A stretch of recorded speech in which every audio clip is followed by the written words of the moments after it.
ভালোবাসা সবসময় বড় বড় কথায় হয় না। বেশিরভাগ সময় ভালোবাসা জন্ম নেয় ছোট ছোট মুহূর্তে, এক কাপ চায়ের ধোঁয়ায়, হঠাৎ আসা একটা মেসেজে, কিংবা ক্লান্ত দিনের শেষে নীরবে পাশে বসে থাকার ভেতর দিয়ে। এই ছোট মুহূর্তগুলোই ভালোবাসাকে মিষ্টি করে তোলে।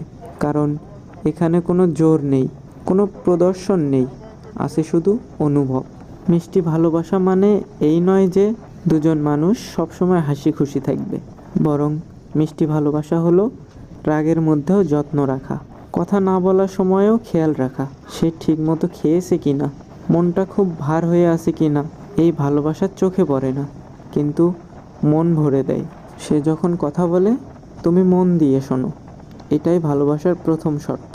নিজের কথা বলার জন্য নয়, তাকে বোঝার জন্য শোনো।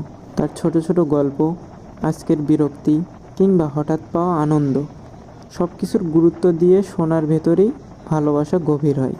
এই ভালোবাসায় ঈর্ষা থাকে না, থাকে নিশ্চিন্ত ভরসা।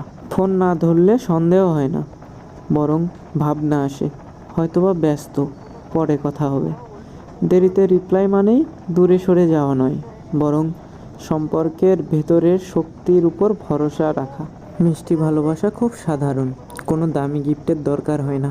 হঠাৎ বলা আজ তোমাকে ভালো লাগছে, কিংবা ভিড়ের মধ্যে হাতটা শক্ত করে ধরে রাখা, এই ছোট কাজগুলোই বড় ভালোবাসা তৈরি করে। কারণ এগুলোতে অভিনয় নেই, আছে স্বাভাবিকতা। ঝগড়া হবে, অভিমান হবে, এটাই স্বাভাবিক। কিন্তু এই ভালোবাসায় ঝগড়ার পর প্রথমে যে মানুষটা কথা বলতে চায়, সে হারাতে চায় না, সে ভালোবাসে। এখানে জেতা হারার হিসাব নেই, আছে সম্পর্কটা টিকিয়ে রাখার চেষ্টা। সময় বদলায়, মানুষ বদলায়, পরিস্থিতিও বদলায়, কিন্তু এই ভালোবাসা বদলায় না। এটা বয়সের সাথে আরও নরম হয়, আরও গভীর হয়। শুরুতে যেটা উত্তেজনা ছিল, সময়ের সাথে সেটা রূপ নেয় শান্ত নির্ভরতায়।